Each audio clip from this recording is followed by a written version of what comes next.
Sejam bem-vindos ao podcast do Conexão Mulher Internacional, nosso primeiro podcast.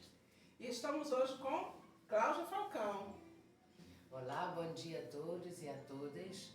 Eu sou Cláudia Falcão e estou muito feliz de vocês estarem aqui na minha casa. Já de manhã cedo, tá? Invadindo para poder conversar. Isso aí, tomando nosso cafezinho, isso está muito maravilhoso, muito papo para colocar em dia. Cláudia, a gente vai começar perguntando: quem é Cláudia Falcão? Você nasceu em Rio das Ostras? Não, eu sou carioca, morei em Caxambi durante muitos anos e aí há 35 anos atrás meu pai veio para cá e aí começamos a frequentar aqui Rio das Ostras e aí eu me encantei pela cidade e aí vivo aqui hoje há uns 20 anos. 20 anos aqui em Cidade Praiana. 20 e poucos anos aqui em Cidade Praiana. E Cidade Praiana é uma tranquilidade, né? Porque quem não conhece, Cidade Praiana, Rio das Ostras, interior do estado, região dos lagos, do estado do Rio de Janeiro. E cercado de praias, né? Eu morei no Caxambi. É mesmo? Morei na Miguel Ângelo. Eu era da Praça Havaí. Praça Havaí. Tinha as festas, sim, a Miguel Ângelo tinha um colégio aí. Tem. Tinha uns amigos aí. Ali na vila ali, eu morei ali um tempinho. Olha aí, hein? Tá vendo? Que bárbaro isso daí, tá vendo? Somos sempre os mesmos 500, costumo dizer isso. E quando você veio para Rio das Ostras, você veio para estudar, para tentar a vida artística? Não, eu estava cansada do Rio já, né? E assim, eu era corretora na época, então eu já estava um pouco cansada dessa...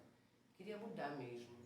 E aí vim para Rio das Ostras tentar a vida aqui e vi várias possibilidades me abriram também. Em um momento eu fui para a Argentina, fiquei aí 6 anos e aí também aprendi muita coisa que me formou, entendeu? Eu poderia dizer isso, tanto nas minhas composições quanto no meu modo de viver mesmo. Ah, você já gostava de escrever, de fazer composições? Já fazia, mas era aquela coisa assim meio que... Era poesia caseira. Aquela coisa, sabe? E eu conheci um grupo na Argentina que se chamava Namuncurá. Inclusive tem um CD, tem o Spotify deles, tem músicas comigo aí, né? E eles eram do folclore e faziam muita música de protesto, sabe? Então, como eles eram assim da periferia... Foi que ano? Isso foi em 2012. Mas a Argentina Eu fiquei de 2010, eu acho, 2009 até 2015, 2016. Então foi de momento que a Argentina ainda estava... Estava bem. Na época estava muito bem. Mas eu tinha já um movimento de protesto lá. Não, havia, porque é isso, né? A comunidade, entendeu?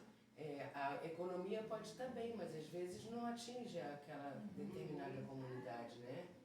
Então a coisa vai ficando difícil. Por exemplo, quando se trata de enchente, a gente não está nem falando de sobrevida nesse sentido, né? Mas de saneamento básico, de coisas básicas, né?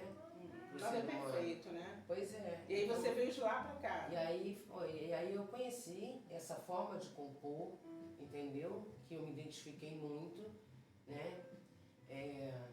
E comecei a escrever dentro daquilo, tanto minhas crônicas quanto poesia, dentro das minhas vivências, entendeu? Mas aí, no caso, você já começou com eles compondo e cantando. E de onde que surgiu? Não, eu vou cantar. Não, então, como é que aí foi foi isso? Meus irmãos que disseram, tu canta, faz aí, bater um pouquinho. E aí comecei a cantar com eles, entendeu? E comecei a praticar percussão, porque como era um folclore, então era uma onda assim muito de percussão, né? E aí comecei a aprender, e aí também eu não sabia muito a língua, então a gente vai para onde a gente, né? Aquela coisa do Paulo Freire, como é que eu vou poder me comunicar com essas pessoas? Aí fui para o Centro Cultural e aí comecei a aprender a salsa, a rumba, o candombe, entendeu? E aí daí foi cheguei... Formação mesmo. Foi incrível essa época. E aí quando eu voltei, eu já voltei com tudo isso assim na minha cabeça, sabe? Tudo já mais organizado. Tudo. Mas voltou para Rio das Ostras. Quando eu voltei para Rio das Ostras. E aí encontrei com Sandra um belo momento e a gente vamos fazer. Sandra Leonor. Tá. E aí vamos fazer um centro cultural, uma coisa assim, sabe? Voltado para o povo preto. Nessa época a Sandra estava ainda ali na educação. Professora, a Sandra estava na diretora, educação. né? No estado, né? E aí ficamos como filial do Galpão da Cultura Negra, que é do Rio, né? E aí montamos essa sede aqui, junto com o seu João. Esse foi um dos primeiros movimentos na Isso cidade, aí, né? Ou foi o primeiro? Não posso dizer que foi o primeiro, entendeu? Mas não, eu tenho quase que certeza que não foi o primeiro. Foi um dos primeiros. Qual foi o nome desse movimento? Galcune, Galpão da Cultura Negra. E funcionava aqui em casa. Aqui a gente fazia reuniões, a gente botava jongo, a gente fazia dança, discussão de livros. Eu pedi você apresentar, né, a participante do café da manhã aqui. A minha Bibim, minha amiga protetora. Não dá não. Ela tá aqui, né? Ela tá aqui. Ela tá curtindo. Ela gosta disso, participar. E aí, cara, o que aconteceu? Daí foi pro Coletivo Vista Minha Pele, o movimento negro segue aí, tem vários movimentos negros. E o coletivo Vista Minha Pele é focado no feminismo, né? No feminismo. Aí já vi uma outra coisa. Agora eu tô um pouco afastada, mas assim, foi minha formação também. E essa coisa da gente se descobrir negra, né? Você se perceber negra. Você não tinha percebido ainda? Cara, essa descoberta, a gente ouve falar, eu não né? Olha, você não pode experimentar isso. Eu não pude experimentar isso, né? Mas eu não faço ideia. Eu vou te falar uma parada, às vezes eu fico pensando assim, olha, será que eu era feliz e não sabia? Porque eu acho que quando você passa pelo racismo, você começa a descobrir que você... E aí quando você fala, porque até então você fala assim, e eu, hein? Que bobeira, sabe? E aí quando você começa a perceber determinadas coisas, e aí você fala, peraí, pá, eu não posso deixar isso dessa forma, entendeu? Isso não é legal nem comigo, nem com os meus. Aí a gente começa a entender que a gente tem que se posicionar. Mas isso também muda, eu acho que muito de acordo com a criação e a classe social que a pessoa pertence. Porque se a pessoa já está dentro de uma comunidade, ela percebe isso, eu acho que mais cedo. Eu não tive uns pais que perceberam e que fizeram, entendeu? A gente se empoderar de repente da nossa cor. Não, meu cabelo foi alisado, entendeu? A minha mãe não era uma pessoa de socializar como as outras mulheres na rua, então ela era tida como a nega besta, sabe como? Era tida como a nega besta, então ela sempre ficou na casa dela, sempre se colocou aí, né? Daquele, de repente, lugar de não pertencimento por ter um apartamento próprio, sabe? A menina era negra, a primeira moradora e negra, dentro de um condomínio dos bancários. Aí o contexto já é completamente, o ponto de partida é totalmente diferente daquela pessoa que está ali na comunidade. Mas ela não se dava conta dessa grandiosidade também, né? E dessa grandiosidade não era para se fechar, né? Era para ter orgulho, sei lá. E é isso. Aí fui crescendo nessa coisa de alisa o cabelo e tem que estar sempre limpinha e que, sabe? Postura, entendeu? Não peça nada, entendeu? Vai na casa dos outros se você pedir, entendeu? Que tá morrendo de sede, mas tu não pode pedir, entendeu? A água, sabe? Tem que falar no ouvido, mãe, quero água. E aí foi assim a criação, então eu não percebia isso.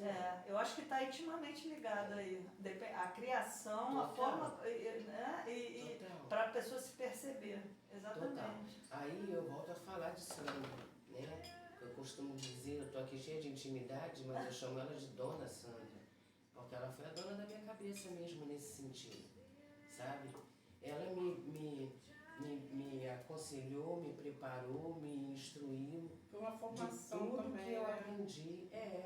E Você também lembra muito, né, Cláudia? Porque você é uma pessoa muito desembaraçada, como fala assim, no momento de se colocar. Eu acho que você é muito firme na hora de se colocar, seus posicionamentos. Ah, mas isso vem com a idade, amiga. E com a idade e com esse autoconhecimento mesmo. Entendeu? Do meu lugar. Ninguém vai me tirar mais do meu lugar. E para a gente concluir esse bloco, como você entrou na universidade? Porque você veio, né, de toda essa formação, de toda essa, vamos dizer assim, esse letramento cultural a partir da sua estadia na Argentina, esse contato com Santa Leonor. E como você chega à universidade e por que produção cultural? Ah, então, quando eu fiz quando eu voltei da Argentina, eu queria fazer o segundo grau, né? Queria fazer o segundo grau e aí, claro, montamos essa coisa do Galcune e a nossa primeira ação social foi distribuir prospecto na rua para que as pessoas soubessem do Enseja, para irem fazer a prova do Enseja. Porque nós havíamos conseguido no Jacinto alguns professores e alunos voluntários para dar aula, para quem quisesse, aula à noite. E aí, bom, distribuímos uns 500 panfletos. Conseguimos 10 pessoas. Primeira semana, umas 15 tinham aí na sala de aula. Depois foi caindo, e aí reduziu em 10. Dessas 10, 7 se formaram. Entendeu? Porque quando a gente viu a possibilidade de passar no Enseja e estar com o diploma aí do segundo grau, por que não tentar uma universidade? Com certeza. Em seguida veio o Enem. Aí eu vou tentar. E ainda pensava assim, olha, de repente eu vou fazer uma